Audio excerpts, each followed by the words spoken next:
Halo semuanya, selamat datang kembali di pembahasan kita kali ini. Nah, hari ini kita bakal ngebedah sesuatu yang bener-bener berdetak di dada kita setiap detik, tapi jujur aja potensinya sering banget kita remehkan. Yup, jantung kita. Di eksplorasi kali ini, kita nggak cuma mau melihat jantung sebagai organ mekanis yang sekedar pompa darah loh, tapi coba bayangin ini. Jantung itu sebenarnya adalah pusat keutuhan manusia. Semacam ruang rahasia di mana semua bentuk dualitas, konflik batin, dan hal-hal yang berlawanan itu akhirnya bertemu lalu menyatu. Disinilah letak tanda dari yang ilahi, sebuah keutuhan yang tak terbagi, itu lahir dan benar-benar bersemayam di dalam diri kita. Coba deh tanya ke diri kamu sendiri, apakah jantung ini cuma sekedar pompa darah biologis biasa? Atau jangan-jangan dia ini pusat kesadaran kita yang sesungguhnya? Ini tuh pertanyaan mendasar yang bisa mengubah total cara kita memandang diri sendiri. Berabad-abad lamanya, kita kayak didoktrin buat percaya kalau otak itu adalah bosnya, pusat dari segalanya kan? Tapi, analisis yang kita bedah hari ini bakal menggeser perspektif itu secara dramatis. Jantung itu sejatinya adalah pusat kesadaran yang melahirkan harmoni. Begitu kita menyadari hal ini, kita mulai paham kalau detak konstan di dada kita itu bukan cuma fungsi mekanis, tapi sebuah ritme dari keutuhan itu sendiri. Sering banget kan kita merasa terjebak dalam kondisi yang serba kurang, merasa terpisah dari yang lain, beroperasi cuma pakai logika bertahan hidup, di mana semuanya terasa terpecah-pecah dan selalu ada aja yang rasanya kurang. Nah, ini yang namanya kondisi dualitas. Tapi materi kita menyoroti satu lompatan besar di sini. Begitu jantung kita terbuka dan aktif, seketika itu juga kita melangkah masuk ke dalam kondisi keutuhan. Dari pusat kesadaran yang baru ini, udah nggak ada lagi tuh istilah merasa kurang atau terasing dari dunia di sekitar kita. Sebaliknya, kita benar-benar mengalami kekuatan sejati dari jantung, yaitu kekuatan cinta yang menyatukan.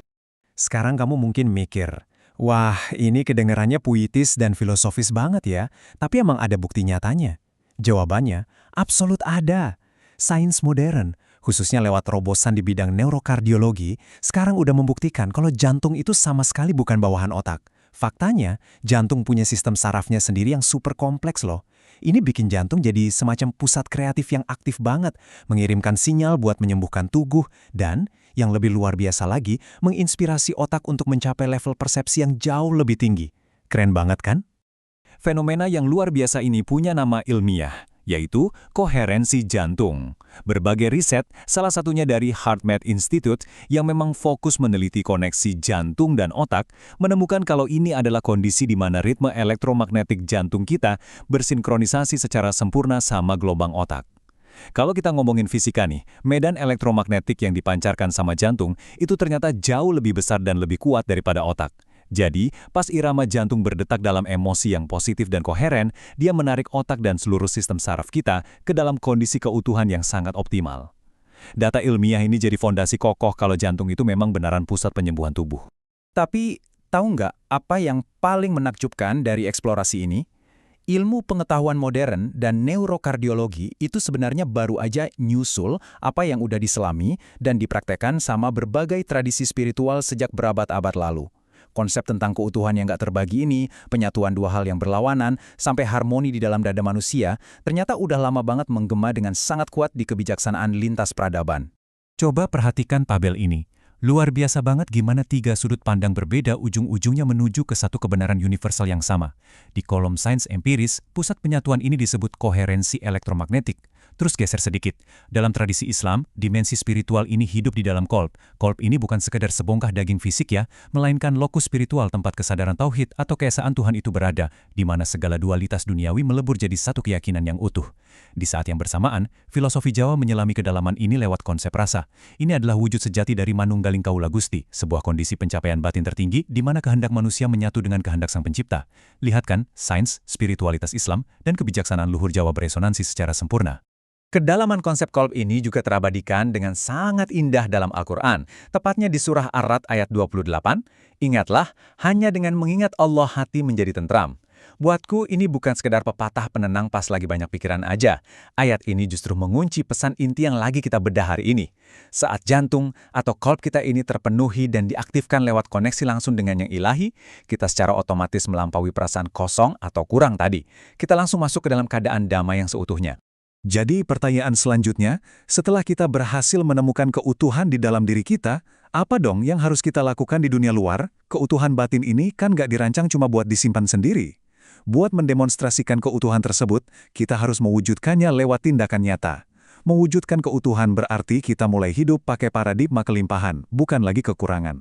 Dan wujud tertinggi serta terindah dari rasa kelimpahan ini adalah apa yang dikenal sebagai seni memberi. Terus praktiknya di kehidupan sehari-hari kayak gimana? Tenang, prosesnya mengalir alami banget lewat 3 tahapan ini. Pertama, kamu harus merasakan keutuhan itu dulu di dalam diri. Logikanya sederhana, kamu nggak akan pernah bisa menuangkan air ke gelas orang lain kalau tekomu sendiri kosong kan? Kedua, hargai momen saat ini. Waktu kamu merasa utuh, kamu bakal mulai mensyukuri apa yang ada di depan mata. Dan ketiga, beri dengan sengaja. Ini indah banget. Pas batin kamu merasa berkelimpahan, kamu secara natural bakal terdorong buat memberikan sesuatu demi memenuhi kebutuhan mereka yang sedang berada dalam kekurangan. Tapi, ada satu poin krusial yang nggak boleh dilewatkan, yaitu niat di baliknya. Memberi itu harus benar-benar tanpa kewajiban, tanpa hitung-hitungan atau pamrih, dan pastinya bebas dari paksaan. Semuanya murni berlandaskan keikhlasan dan cinta. Nah, ini nih esensi sejati dari sedekah dalam tradisi Islam, ngasih tanpa mengharap balasan dari sesama manusia. Sekaligus, ini juga wujud nyata dari filosofi luhur Jawa, memayu hayuning bawana, yaitu sebuah upaya berkelanjutan buat memperindah dunia tanpa syarat, semata-mata karena kita udah merasa utuh dan perlu cinta. Pada akhirnya, kita sampai pada kesimpulan besar dari analisis kita hari ini. Memberi itu sejatinya adalah menerima. Kok bisa? Karena waktu kita memberi dengan penuh cinta dan keikhlasan, di detik yang sama kita tuh lagi menerima kepenuhan cinta itu sendiri. Jadi, memberikan apa yang kita punya buat memenuhi kebutuhan orang lain itu sama sekali bukan pengorbanan yang menguras energi. Sebaliknya, tindakan itu adalah demonstrasi paling tinggi dari kehadiran yang ilahi di dalam diri kita. Sebagai penutup, aku mau ninggalin satu pertanyaan simpel tapi kuat banget buat direnungin. Apa yang akan kamu berikan hari ini sebagai wujud keutuhan dirimu? Nggak harus selalu materi loh, entah itu waktumu, perhatian, empati, atau sekedar senyuman tulus buat orang di sekitarmu. Yuk, mulai aktifkan pusat kesadaran di dadamu dan saksikan gimana dunia di sekitarmu bakal ikut berubah ngikutin ritme keutuhan itu. Terima kasih banyak udah membedah materi luar biasa ini bareng kita dan selamat mempraktekkan keutuhan dirimu hari ini. Sampai jumpa!